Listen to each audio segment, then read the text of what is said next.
নমস্কার বন্ধুরা, আমি সুতপা। দেখো চলে এসেছি সুতপার কথা নিয়ে। আজকে সুতপার কথাতে রান্না করে দেখাচ্ছি এলাহি এঁচোড়। এবার চলো রেসিপিটা দেখে নিই। আর তো রেসিপিতে যাওয়ার আগে তোমরা প্লিজ চ্যানেলটাকে একটু সাবস্ক্রাইব করে দাও আর ভিডিওটাকে একটা লাইক দিয়ে দাও। আর সাবস্ক্রাইব করে আমার সঙ্গে থাকতে কিন্তু ভুলো না, অবশ্যই থেকো কিন্তু। এবার চলো রেসিপিটা দেখে নিই। দেখো, এলাহি এঁচোড়ের জন্য আমি এঁচোড়গুলোকে এরকম করে ডুমো ডুমো করে কেটে নিয়েছি। এঁচোড়ের কাটার ইটা দেখো কেমন করে কেটেছি। মুখে কিন্তু কিছু রাখিনি, আমি অন্য ভিডিওতে দেখিয়ে দিয়েছি এঁচোড় কী করে কাটতে হয় এবং খুব সহজ পদ্ধতিতে, হাতে একটু আঠা লাগবে না, কোথাও না, পরিষ্কার করে আমি দেখো এঁচোড়গুলোকে কেটে নিয়েছি। এবার এগুলোকে আমি প্রেসারে এই যে জল দিয়েছি, জলের মধ্যে তেল দিয়ে দিয়েছি। তেল দিয়ে সেদ্ধর সময় সবসময় একটু তেল দিয়ে দিতে হবে। তেল না দিলে ওই এঁচোড়ের আঠাটা প্রেসারের গায়ে লেগে যাবে। দিয়ে দিলাম লবণ, আর দেবো এর মধ্যে এই যে হলুদটা দেব। এবার এর মধ্যে আমি এই এঁচোড়গুলোকে সব দিয়ে দেব। এলাহি এঁচোড়গুলো দেখতে সুন্দর হতে হবে, সেই কারণে হলুদগুলো দেওয়া। এই হলুদটা আর কি দিয়েছি। এই দেখো হয়ে গেছে। এই পদ্ধতিতে যদি এঁচোড় করো, এঁচোড়ের আঠা কোথাও লাগবে না। প্রেসারটা আটকে একটা সিটি মারব। এবার দেখো আলুগুলোকে এইভাবে কেটে নিয়েছি। আমি দুটো বড় বড় আলু দিয়েছি।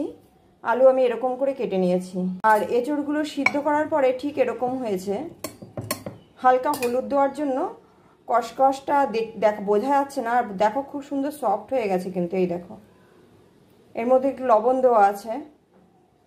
পেঁয়াজ, এই যে দুটো বড় বড় পেঁয়াজ ঠিক এরকম করে কেটে নিয়েছি। আর মশলার জন্য দিয়েছি রসুন আর আদা কুচি। আর এর মধ্যে দেব একটা টমেটো দেব। মিক্সির জারে শুকনো লঙ্কা দিয়ে দিয়েছি। আর দেব জিরে, গোটা জিরে দিয়ে দিলাম। আর দেব ধনে, জিরে আর ধনে সমপরিমাণ দিয়েছি। দিয়ে এগুলোকে আমি পেস্ট করে নিয়ে আসি। এই যে দেখো সমস্তটা একসাথেই পেস্ট করবো। আদা রসুন এর মধ্যে দিয়ে দিয়েছি, এর মধ্যেই টমেটো দিয়ে দিলাম। এই সবটাই খুব ভালো করে পেস্ট করব। এবার দেখো কড়াই বসিয়ে দিয়েছি। কড়াইতে দিয়ে দেব তেল। এঁচোড় যতটা সুস্বাদু বানাবে ততটা তেল দিতে হবে। তেল কম দিলে এঁচোড়ে কখনো সুস্বাদু ভাবটা একটু কমই আসে। এবার তেলের মধ্যে প্রথমে আমি দিয়ে দেব আলুগুলো ভালো করে ভেজে নেব, লাল লাল করে একদম দিয়ে দিয়েছি। এবার আলুতে লবণ আমি এখন দেব না, আলুতে এঁচোড়ের মধ্যে দেওয়া আছে, পরে দেবো আবার লবণ। আলুটা শুধুই লবণ ছাড়াই তেলে ভালো করে লাল লাল করে ভাজবো। এদিকে ওপাশে দেখো একটা প্যান বসিয়ে দিয়েছি। এই প্যানে আমি এই এঁচোড়ের যে পেঁয়াজটা দেবো সেই পেঁয়াজটা ভাজবো। তার জন্য কিছুটা তেল দিয়ে দিলাম। তেল দিয়ে পেঁয়াজটা দিয়ে দিই। পেঁয়াজটা গ্যাস কমিয়ে একটু বেশ ভালো করে ভাজবো। পেঁয়াজের মধ্যে দিয়ে দেবো একটু লবণ দিলে পেঁয়াজ ভাজাটা ভালো হবে।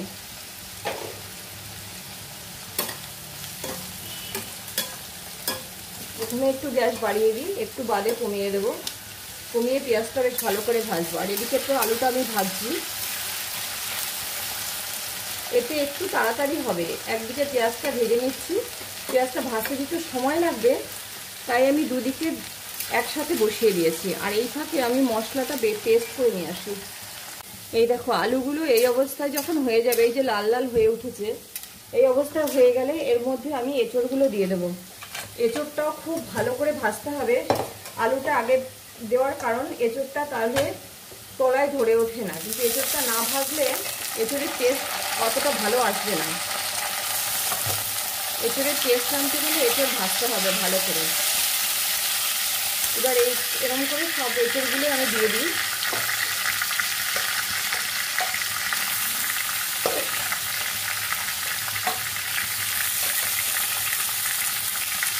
এইভাবে এঁচোড় রান্না করলে মনে হয় মাংসের থেকে টেস্ট হয় বেশি।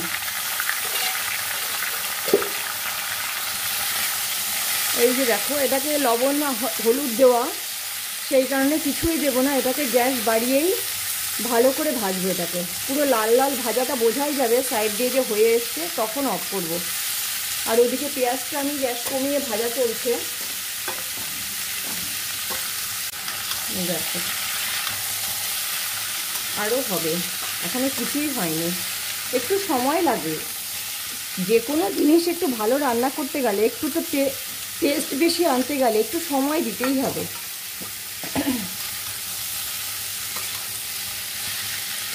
আর মাংসর টেস্টকে হার মানাতে গেলে তো সেরকম করে একটু করতেই হবে।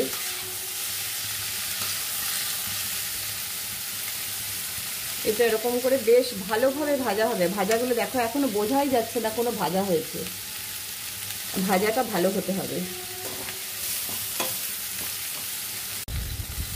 এই যে দেখো আরও হবে, তোমাদের দেখাচ্ছি। এই যে কিছু কিছু এঁচড় দেখো এরকম এসে গেছে, আরও হবে। আর সবটা এখনো হয়নি, আরও একটু হবে। এলাহি যে নাম বলেছি, এলাহির সাথে এঁচড় রান্নার সাথে সম্পর্ক রাখতে হবে, তবে সেটা এলাহি হবে। থালায় পড়লে সবাই বলবে ওয়াও, তবে সেটা হবে এলাহি এঁচড়।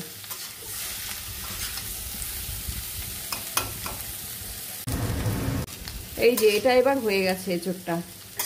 প্রত্যেকটা এঁচড় দেখো কত সুন্দর ভাজা হয়েছে। এটা হয়ে গেছে। এদিকে পেঁয়াজটা আমারও হয়ে গেছে। পেঁয়াজটাও দেখো এই যে হয়ে গেছে। এই অবস্থায় পেঁয়াজটাকে এই এঁচড়ের মধ্যে দিয়ে দিই আমি, দিয়ে একসাথে নেড়ে নিই।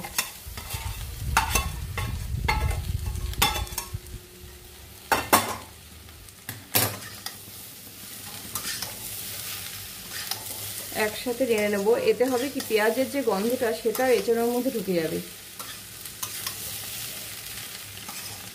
এবার এটাকে সাইড করে নামিয়ে দিতে হবে। নামিয়ে নিয়ে সে মশলাগুলোকে সব আমি খুব ভালো করে পেস্ট করে রেখেছি। আগে এগুলোকে নামিয়ে নিই। ভাত কটা বেশিই লাগবে, এরকম এঁচড় যদি করা হয় চাল এক মুঠ বেশি নিতেই হবে, বাধ্য, চাইবেই ভাত। দেখো পুরো নামিয়ে নিলাম। এইবার কড়াইতে মিডিয়াম ওই 1.5 চামচ মতন একটু তেল দিয়ে দিলাম, খুব বেশি না। একটা তেজপাতা আর একটা শুকনো লঙ্কা দিলাম ফোড়নের জন্য।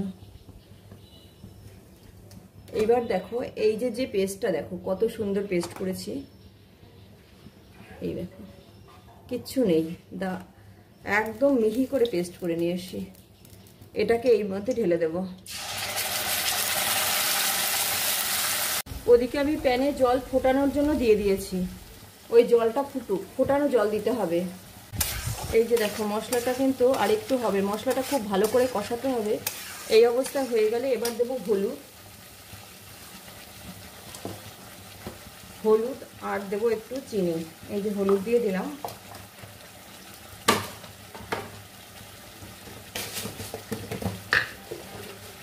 আর ওই একটুখানি চিনি দিলাম। চিনিতে এই কষাটা একটু তাড়াতাড়ি হবে আর ব্যালেন্সটা ঠিকঠাক থাকবে।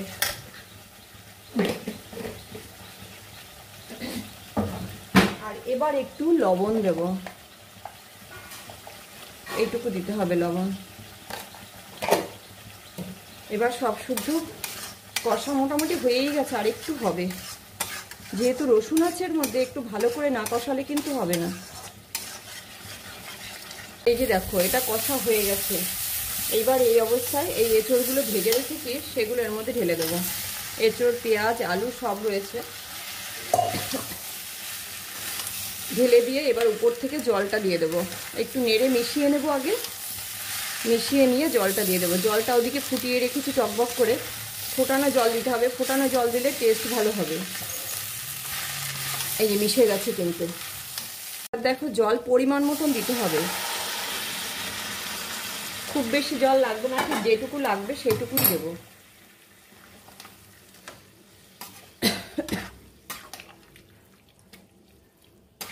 এই যে হয়ে গেল। এবার এটাকে একটু ঢাকা দিয়ে ফুটে উঠলেই ব্যাস